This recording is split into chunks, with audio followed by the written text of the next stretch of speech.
RAAF's acquisition of the A-18F Super Hornet in 2010 marked its first new air combat platform in 25 years. Nicknamed the Rhino, the Super Hornet was introduced to bridge the capability gap between the retirement of the F-111 and the arrival of the F-35A Lightning II. Its arrival significantly enhanced Australia's air combat capabilities. Built in the USA by McDonnell Douglas, the Hornet brought a leap in capability, combining fighter agility with multirole strike power. The RAAF first introduced the F-18A and B Hornets in 1984, replacing their aging Dassault Mirage 3 fleet.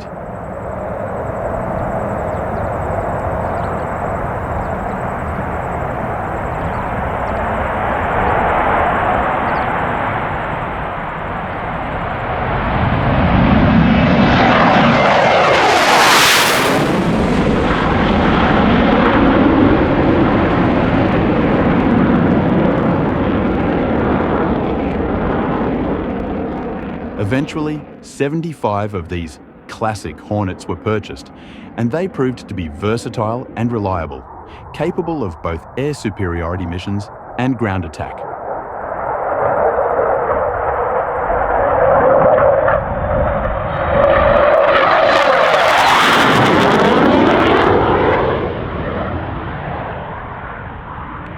Starting in 1999, the RAAF initiated a series of upgrades to its Classic Hornet fleet to enhance their combat effectiveness.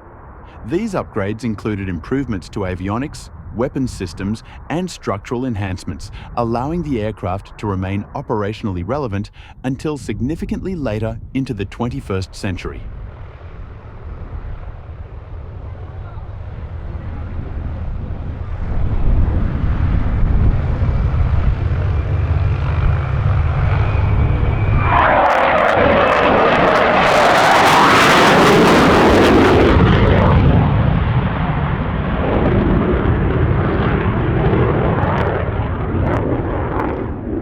In September 2014, 6 Australian Super Hornets were deployed to the Middle East as part of Operation Okra, Australia's contribution to the fight against terrorism in the region.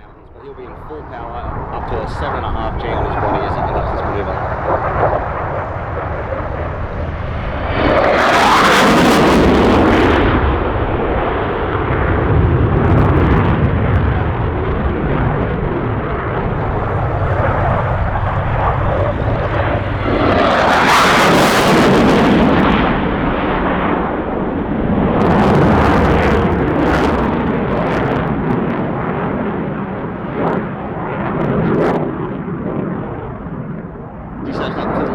You'll notice that was relatively high speed, high power. He'll set up from the left now, conduct a very similar maneuver, still in full power, although you'll notice his turn radius will be much smaller as he showcases the really tight turn radius of the F-18.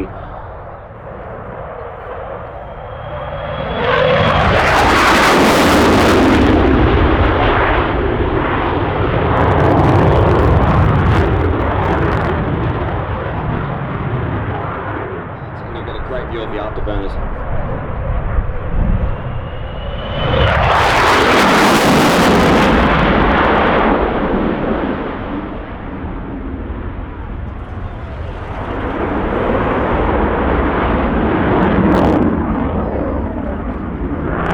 Really high speed.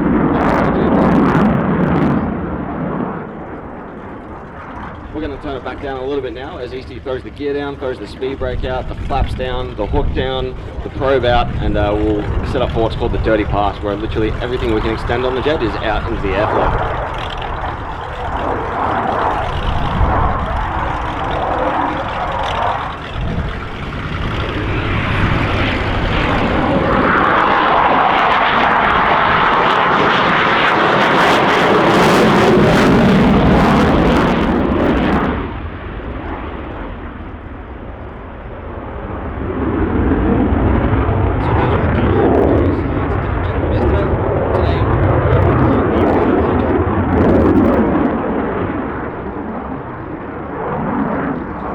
Jet is the indigenous people of our local area of Town, so we painted this jet in tribute to them. As he sets up from the left, it'll be a great opportunity to get a good photo of this paint job as he'll conduct the banana pass, showing the paint job off to the crowd.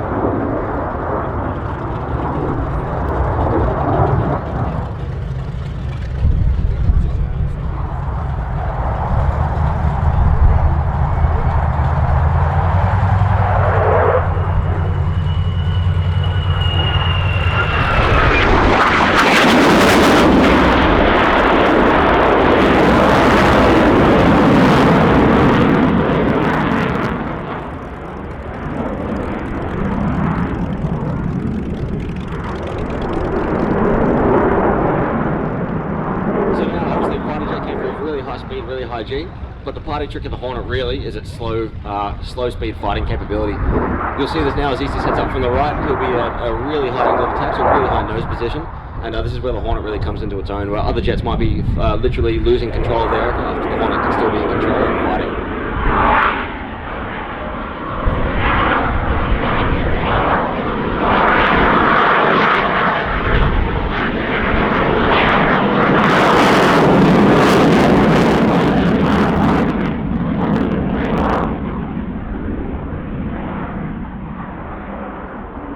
So for that one, Easty was down at about 120 knots at 25 angle of attack. And for a fighter jet, that's really slow.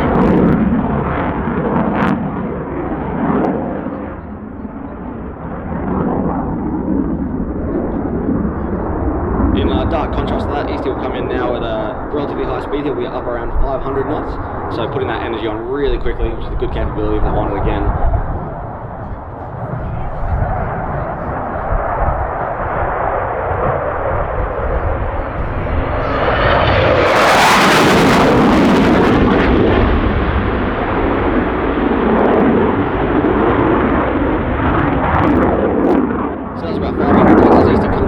He'll be preparing for a vertical departure, up around 550 knots again, so we're looking at nearly 1,000 k's an hour. Obviously keeping us subsonic here today for the better of everyone's windows, but the Hornet is capable of up to nearly Mach 2.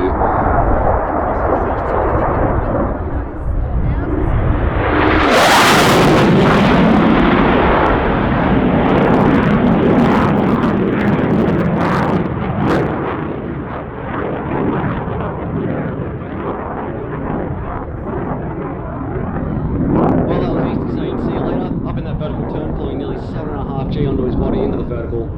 Hornet capable up to 60,000 feet. That's probably around 15,000 feet in just a mere matter of seconds there as he departs back to Woodlawn. During Okra, the RAAF Hornets provided close air support, surveillance and strike missions, flying hundreds of sorties from forward bases. Their performance in combat highlighted not only the aircraft's flexibility, but also the skill and professionalism of their Australian crews. Over 6 months, these aircraft flew 418 sorties, totaling over 3,300 combat hours, and released 278 precision-guided munitions, achieving a mission success rate of 97%. As the RAAF moved into the 2000s and 20s, the Hornet's time began to wind down. The arrival of the 5th generation F-35A Lightning II spelled the gradual retirement of the original Hornets. Since 2021, when the last of the Classic Hornets were finally retired, the Air Force has continued to operate 24 F-18F Super Hornets, which, in conjunction with F-35 Lightnings and A-18 Growlers, ensure that Australia's air combat capability edge is maintained. If you'd like access to our ever-increasing playlist of exclusive members-only videos, hit the Join button and become a member of our channel. It'll only cost you a couple of dollars a month, and you'll be supporting us to continue to produce this sort of material. For just a couple of dollars more, you can also subscribe to our full streaming video channel at historicalmachines.tv, which features full-length documentary programs not available on this channel. It'd be great if you'd support our efforts to preserve this visual history of these awesome machines.